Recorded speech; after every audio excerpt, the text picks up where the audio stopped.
आज का हमारा विषय है सत्य की रक्षा कैसे करें। जब तक पुण्य साथ में है तब तक धन का साथ है, जब तक आयुष्य कर्म है तब तक जन का साथ है, परिजनों का साथ भी तब तक है जब तक स्वार्थ है, लेकिन धर्म का साथ भवो भव तक रहता है। जीव को जब तक मोक्ष नहीं हो जाता तब तक धर्म का साथ मिलता है। इहलोक परलोक सुख और दुख में धर्म ही साथ देता है। जो वास्तविक सत्य है वह सनातन है, यानी कि धर्म वो सनातन है। धर्म सत्य के आधार पर टिका हुआ है। 21वीं सदी का युग कंप्यूटर का युग है। इस युग में हिसाब किताब के लिए वही खाता की ज़रूरत नहीं होती है, सब कुछ कंप्यूटर ही कर देता है। हिसाब किताब, ज्योतिषी, फोटोग्राफ, प्रिंट, कंपोजिंग वगैरह वगैरह कंप्यूटर के तमाम काम हो जाता है, लेकिन वही खाता आज भी उतनी काम की चीज़ है जो पहले कभी हुआ करती थी। पहली बात यह है कि कंप्यूटर सबके पास नहीं। दूसरी बात यह है कंप्यूटर सबको चलाना आता नहीं। तीसरी बात यह है कि कंप्यूटर में वायरस घुस जाए तो बंद भी पड़ सकता है, और इसीलिए कंप्यूटर की फ्लॉपी को कागज़ों में उतार लिया जाता है। वही खाता लिखना प्रारंभ करने के लिए साल में एक दिन खास आता है, और वह है नव वर्ष। हर साल नया साल आता है। पहले वही खाते में जो लोग सवाल लिखते थे, राजस्थान में यह लिखना ज़्यादा प्रचलित था। आज शायद न भी लिखते हो। इसका मतलब यह सत्य है, धर्म को साथ रखा तो लक्ष्मी साथ रहती है। सातरो कहे सत राखजे, लक्ष्मी चौगुणी होय, सुख दुख रेख कर्म की टाल सके न कोई। सात सत्य यानी धर्म को रखा तो लक्ष्मी रहेगी। सत्य छूट जाएगा तो धर्म के साथ लक्ष्मी भी छोड़ जाएगी। सारा संसार सत्य पर टिका हुआ है। सूर्य प्रकाश देता है, चंद्र ठंडक पहुंचाता है, हवा बह रही है, झरने बह रहे हैं। सत्य है तो सब कुछ है, और इसलिए कहते हैं कि सत्य के प्रति श्रद्धा रखो। सात के पीछे दो खड़ी रेखा है, वे सुख और दुख की रेखा है। जीवन में सुख और दुख दिन और रात की तरह आते जाते रहते हैं, पर सत्य को कभी मरने नहीं देना। महाराजा सत्यदेव एक सुबह जब जगे तो उसने अपने घर से एक दिव्य एवं सौम्य औरत को निकलते हुए देखा। पूछा, तुम कौन हो, कहाँ जा रही हो? उस औरत ने कहा, मैं लक्ष्मी हूँ, लंबे समय से तुम्हारे घर में रह रही हूँ। मेरा स्वभाव चंचल है, अब मैं यहाँ से जाना चाहती हूँ। सत्यदेव ने प्रत्यक्ष लक्ष्मी देवी को अपने घर से निकलते हुए देखकर चिंता के घेरे में गिर गया। लक्ष्मी अगर घर से नाराज होकर जा रही है तो फिर वह कभी नहीं आएगी, और उसके जाने से तो मैं कंगाल हो जाऊंगा। ऐसे विचार में निमग्न था कि उसने एक दिव्य पुरुष को भी घर से निकलते हुए देखा। उन्हें पूछा, आप कौन हो और कहाँ जा रहे हो? दिव्य पुरुष ने उत्तर दिया, मैं दान हूँ। जहाँ लक्ष्मी देवी रहती है वहाँ मैं रहता हूँ। देवी गई, मैं उनका अनुसरण कर रहा हूँ। सत्यदेव को दुख का पार न रहा, एक एक कर सब उसको छोड़कर जा रहे थे। अतः वह सोचने लगा, लक्ष्मी के बिना दान और दान के बिना पुण्य की प्राप्ति अगर नहीं होगी तो प्रजा के दुख कैसे दूर करूँगा? प्रजा दुखी रहेगी तो राजा का कोई अर्थ ही नहीं रहेगा। दूसरे दिन पहले दिन की तरह जैसे ही सुबह जगकर बाहर निकला घर से निकलते हुए एक पुरुष को देखा। उन्हें पूछा, तुम कौन हो और कहाँ जा रहे हो? उस पुरुष ने कहा, मैं सदाचार हूँ, दान पुण्य जहाँ रहते वहाँ मेरा वास है। जब वे जा रहे हैं तो मैं आपके घर में रहकर क्या करूँगा? इतने में सदाचार के पीछे और एक पुरुष को निकलते हुए देखकर राजा एकदम डर गया। यह अब कौन जा रहा है? पूछा, आप कौन हो? उस पुरुष ने कहा, मैं कीर्ति हूँ, लोग मुझे लाड से यश कहते हैं। मैं समझ रहा हूँ जहाँ से सब एक एक जा रहे हो तो मैं यहाँ बैठकर क्या करूँगा, अतः मैं भी निकल पड़ा हूँ। राजा के ऊपर सहसा दुख और शोक का पर्वत टूट पड़ा। उसको पश्चाताप का कोई पार नहीं रहा। उसकी रात की नींद, सुख, चैन सब कुछ नष्ट हो गए। अब उसकी अपनी राज्य व्यवस्था को चलाने की पड़ी है। दूसरी रात को चिंता में उसको नींद भी न आई। रात को ऐसे ही लेटे रहा। तीसरे दिन के सुबह पुरुष के वेश में सत्य को जाते हुए देखा। उन्हें भी पूछा, तुम कौन हो? सत्य ने कहा, मैं सत्य हूँ।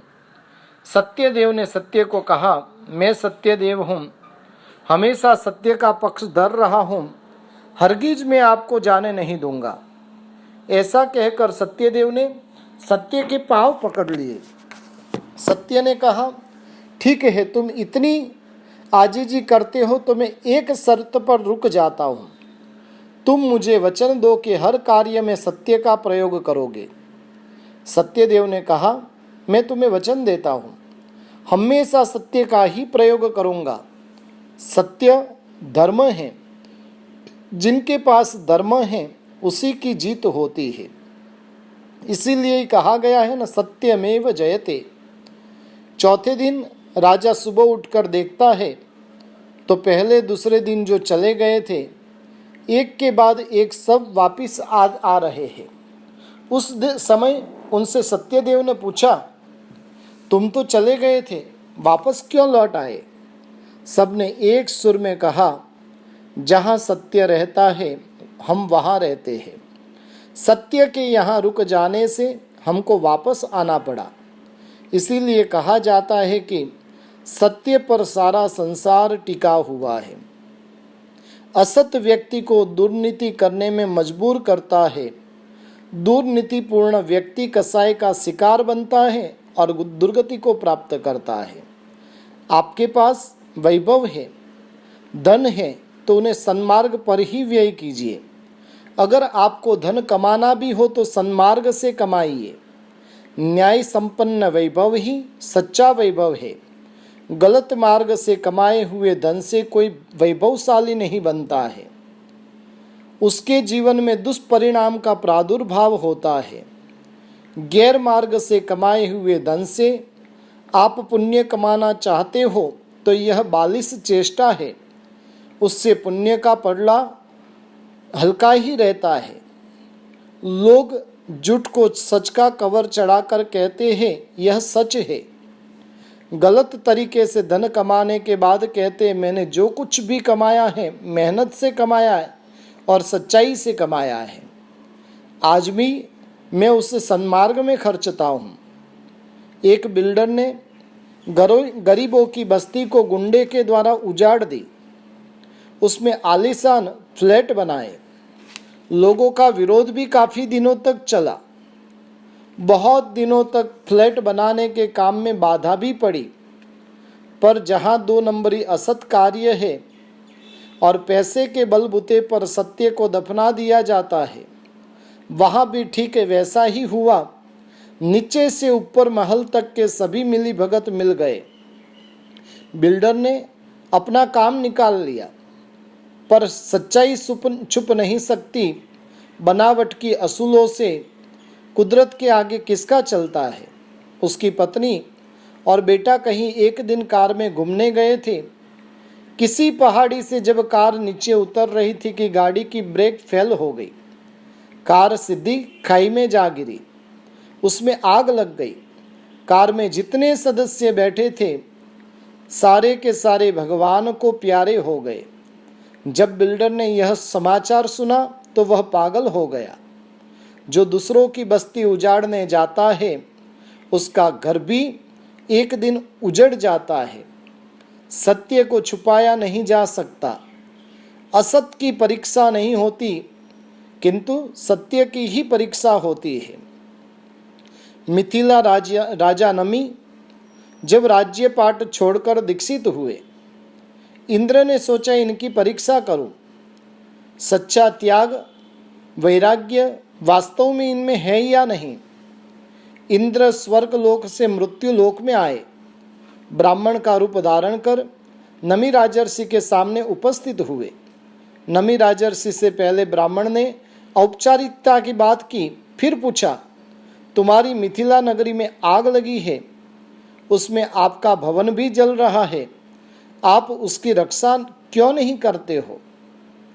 नमी राजर्षि ने उत्तर दिया, मिथिलाए डज्जमाणे नमे डज्जई किंचन।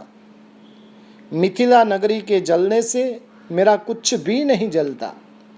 मुनि का जवाब सुनकर इंद्र ने सोचा शायद मिथिला से इनका मन भर गया है, इसलिए उन्होंने ऐसा जवाब दिया।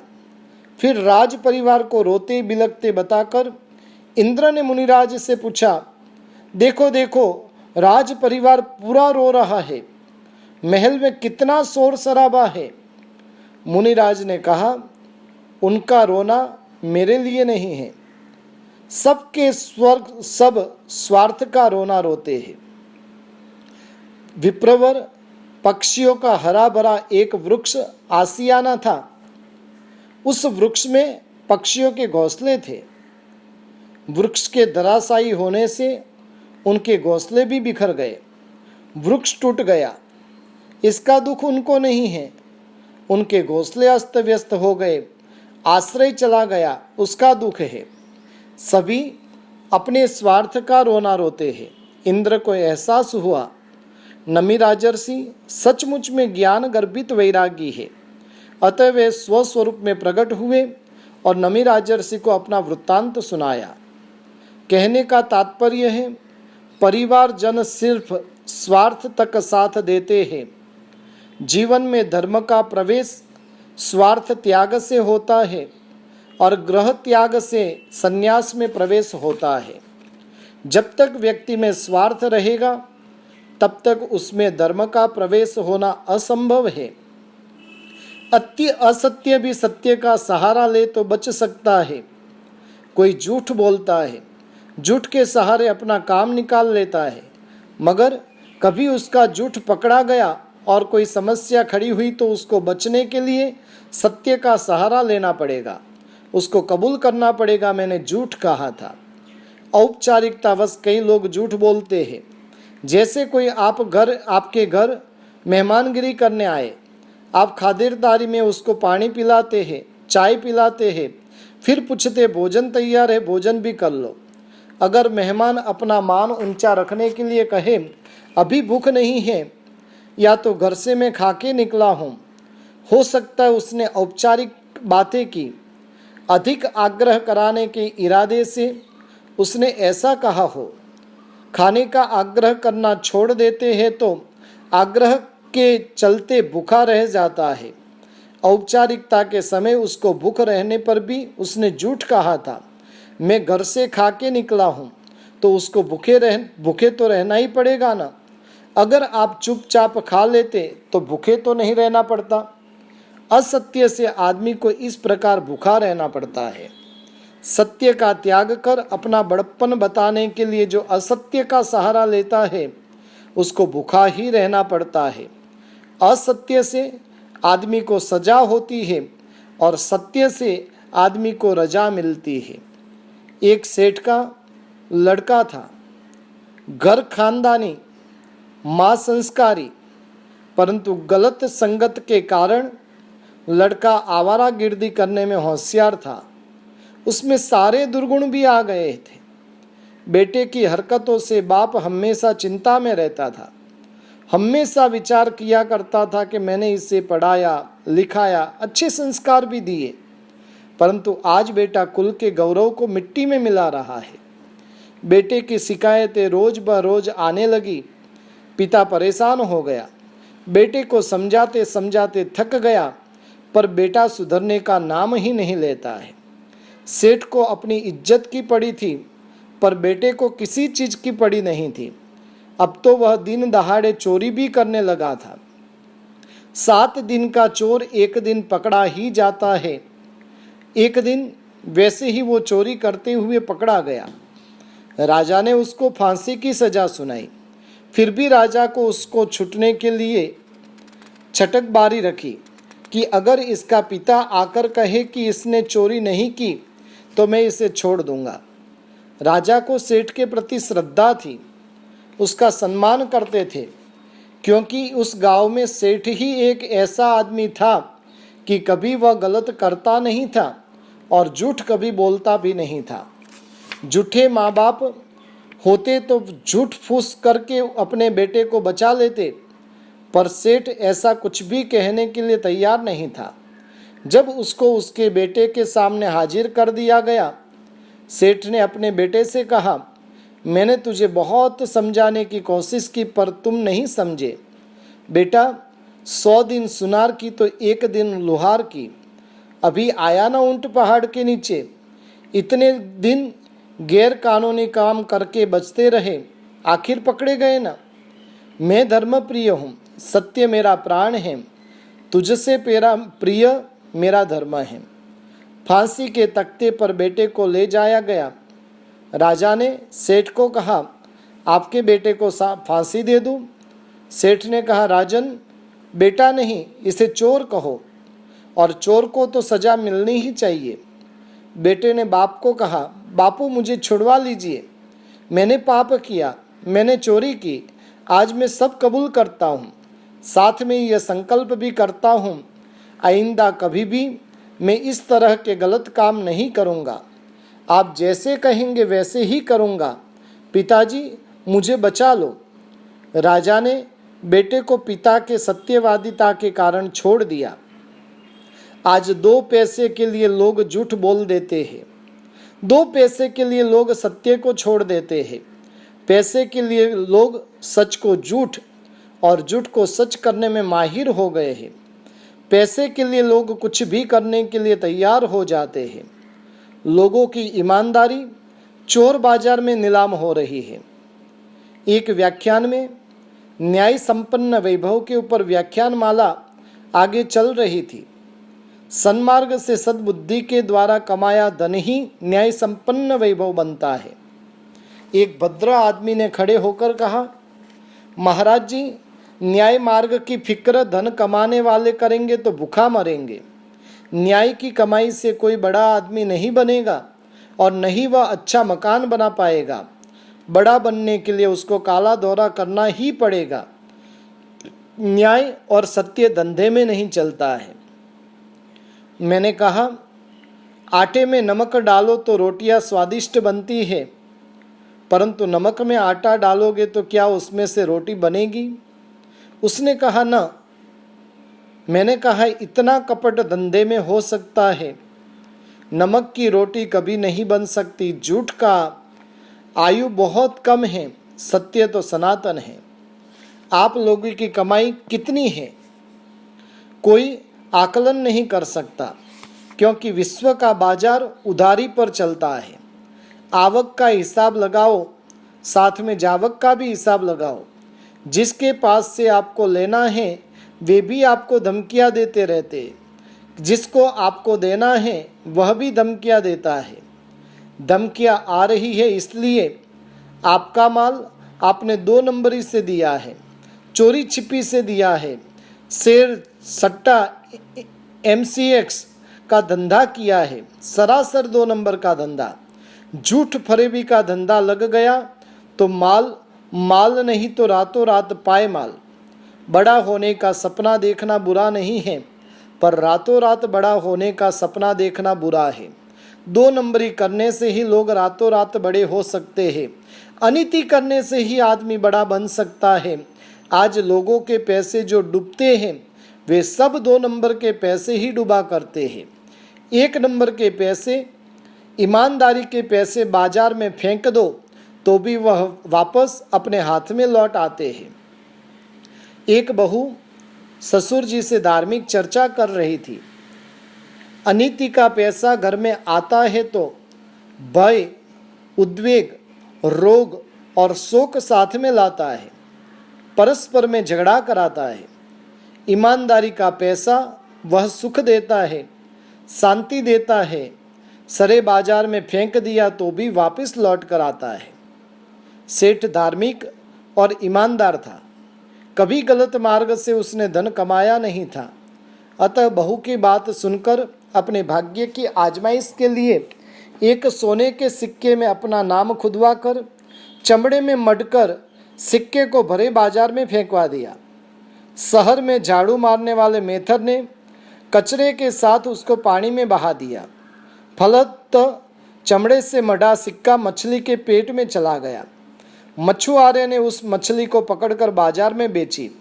मेथर ने घर में मेहमान आए थे, अतः मेहमान के भक्षण के लिए वह मछली अन्य मछलियों के साथ मेथर के घर पहुंची। मछली के काटने से सिक्का मेथर के हाथ में आया। मेथर गरीब था पर प्रामाणिक था। सिक्के में सेठ का नाम जैसे ही देखा वैसे ही उसी दिन शाम को सेठ में हाथ में जाकर थमा दिया। सेठ ने मेथर को इनाम देकर विदा किया। सेठ को विश्वास हो गया, ईमानदारी की कमाई बाजार में फेंक दी तो भी पुनः अपने हाथ में लौट आई है। उसने अपना सारा वृत्तांत बहू को सुनाया और धन्यवाद दिया। हम तो अपने पैसे सगे संबंधियों को देते हैं और वह उधारी के रूप में। रकम कम होती है तो लौट आती है, अगर ज़्यादा रकम होती है तो वापस लौटने का चांस कम रहता है। 2 नंबर के पैसे या गलत मार्ग से कमाए हुए पैसे का यह दुष्परिणाम है। वे जिसके पास जाते हैं उसकी नीयत बिगड़ती है। अतः हर एक को चाहिए कि वह धर्म की रक्षा करे।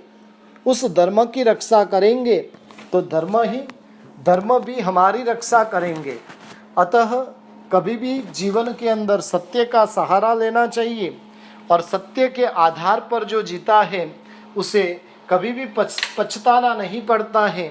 चलिए आज हम भी एक ऐसा संकल्प करें कि जीवन में कभी भी झूठ का सहारा लेंगे नहीं और इस प्रकार से करके अपनी सद्गति को भी तय करने का प्रयास करें।